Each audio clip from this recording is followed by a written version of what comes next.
Outside a police station, rookie officer Jessica Loren sits in her patrol car on the phone with her mother, who worries that she became a cop just like her father, who died in the line of duty.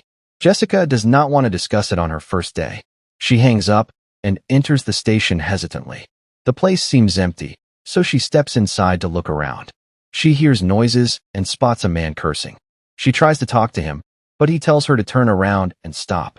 As he walks past the camera, he introduces himself as Sergeant Cohen. He explains that this is not the new station but the old one, and she got the lucky assignment of working the last shift. Cohen tells her all calls have been redirected to the new precinct, but a few people might show up and she should send them his way.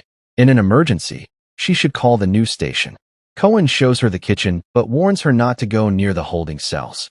Jessica asks why she is needed instead of a security guard, and he says she has to stay because evidence needs to be watched. A hazmat team is coming later that night to dispose of it.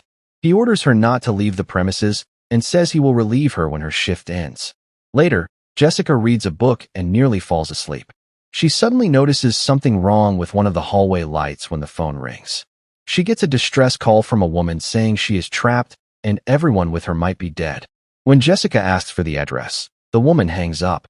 Jessica calls the new station, but since she does not have the necessary information from the caller, they just tell her they will check the line and see if calls are being properly redirected. She hears something in the holding cells and goes to check, thinking it might be Cohen. She reaches the source of the banging sounds, but finds nothing. Later, she eats her snack in the kitchen and finds a long strand of hair inside her sandwich. Suddenly, there is a knock at the front doors, but when she checks, nobody is outside. As she turns around, someone is inside the station. Jessica orders him to leave and sees he is urinating on the floor. She grabs her taser and tries to communicate with him, but when that fails, she deploys the taser. She cleans up the station and then goes to the bathroom to wash her hands.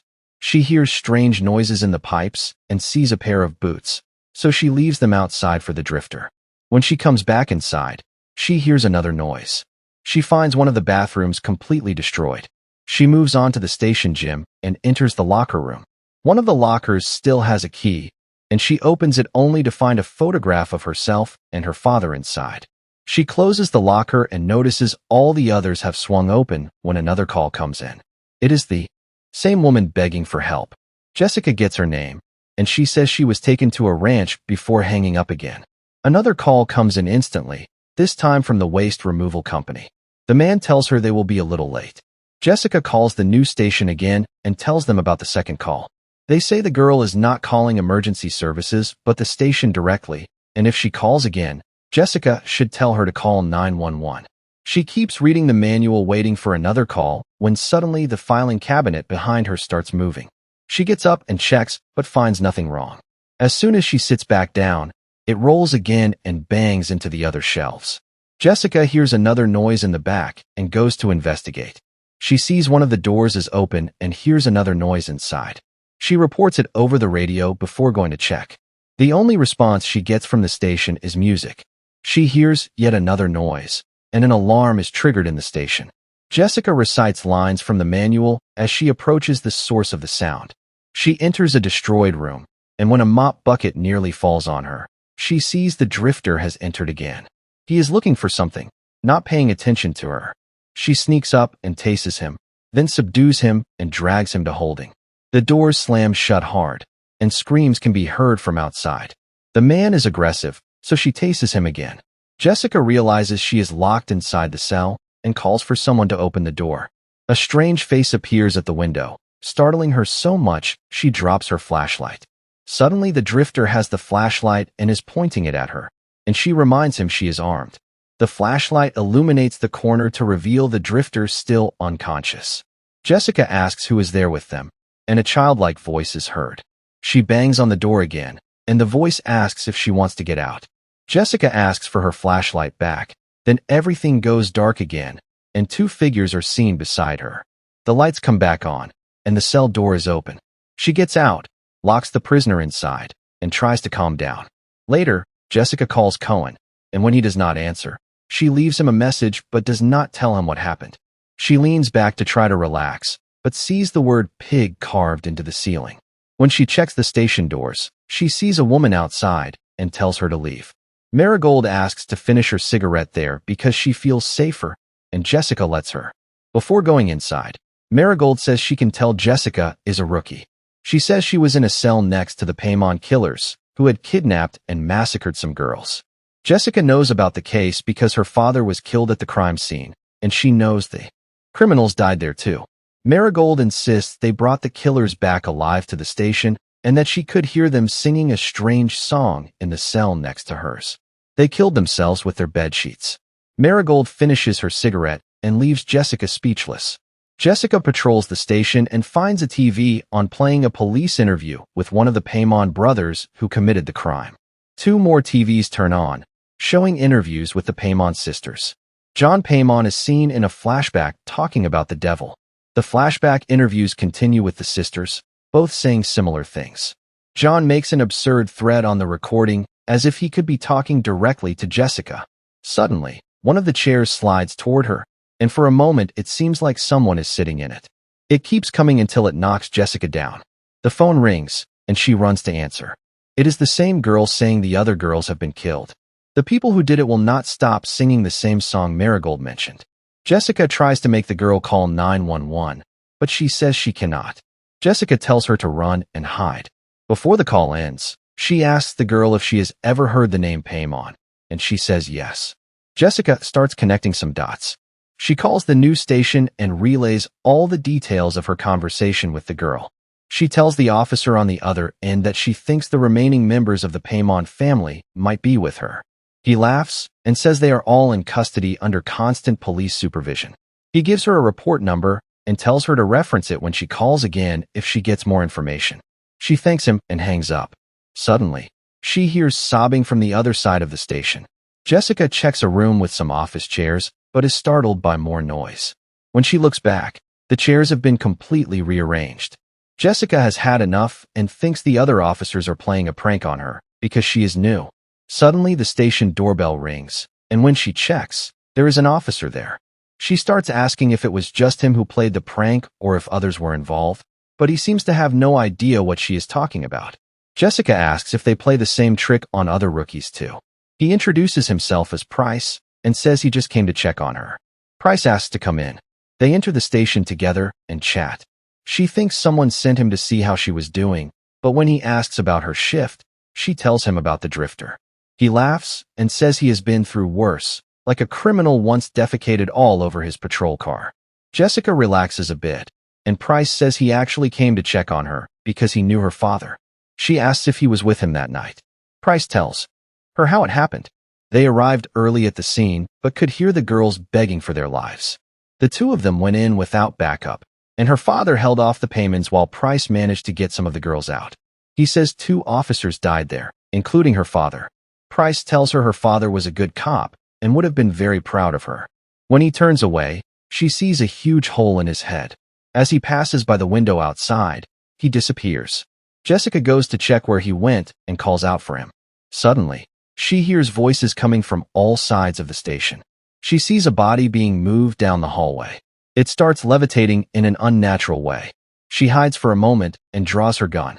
When she steps out to check if the man is still there, he is gone. Suddenly, she hears the drifter screaming from his cell. He begs to be let out, and when she asks what is wrong, he steps back and shows her the 3 ghosts in his cell. Jessica says that is not real. The man cries and begs her not to leave him in there. She hears the music again, and when she reaches where it is coming from, she sees a group of girls sitting in a circle singing. The girls turn to face her with bloody bedsheets over their heads, while their reflections appear abnormal. The door closes behind her, and they disappear. Jessica hears another noise outside and goes to the evidence room. She finds it completely destroyed with some men's clothing placed in the center. She runs to the phone and calls Cohen, who asks why she is calling. She says she thinks she is seeing things. Jessica says she does not think she can make it through her shift, and Cohen insults her for being afraid and asks again if she will be there at the end of her shift. Before hanging up, he tells her not to call again. She calls the waste removal company to ask when they will arrive. When the man says he is not sure, she says she will be waiting for them outside in her patrol car. Jessica leaves the station, but the phone rings, so she runs back inside. It is the girl again, saying they caught her. She tells Jessica she sees some kind of sign, and Jessica keeps her on the line while calling the dispatch center from her cell phone. The girl says she knows she is going to die, and Jessica asks if there is anything she can use as a weapon. The line disconnects again.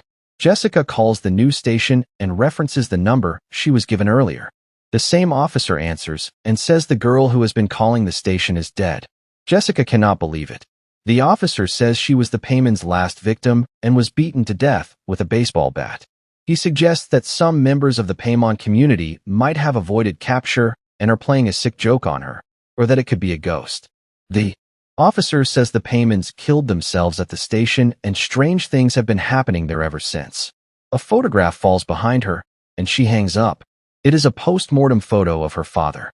She sees more photos on the floor from the payman crime scene, including the girls who died there and one of Price. Jessica closes her eyes for a moment, hoping it will all go away. But when she opens her eyes, the photos are neatly arranged in the hallway. She hears screaming in her mind as the payman family booking photos appear. Suddenly, they catch fire, and Jessica wakes up on the hallway floor with her phone ringing. Her mother is on the line saying she is sorry for talking about her father. Jessica notices her gun is missing. Suddenly, she sees someone in the hallway, and when the taser is knocked away, she wakes up in an interrogation room with a woman. Jessica is no longer sure what is real, and the woman says she would do anything for a payman, and that she was the one who should have gone with him that night. She asks Jessica if she saw him there, and says she saw him too. Then the woman says she is there to celebrate the 1-year anniversary of his death and shoots herself with Jessica's gun. The phone rings again, and Jessica steps over the body, grabs her badge and gun, and answers. It is the same girl on the phone. When Jessica says she is dead, the girl starts laughing, and the sound of the bat hitting her can be heard through the phone. The sound continues around Jessica, and when she looks under her desk, she sees the ghost of the girl. Jessica hides in the filing cabinets, and the ghost searches for her. The ghost finds Jessica and says she does not want to die, then disappears. Jessica runs for the door, desperate to get out, but she cannot unlock it or shoot her way through. Her phone rings. Her father is calling.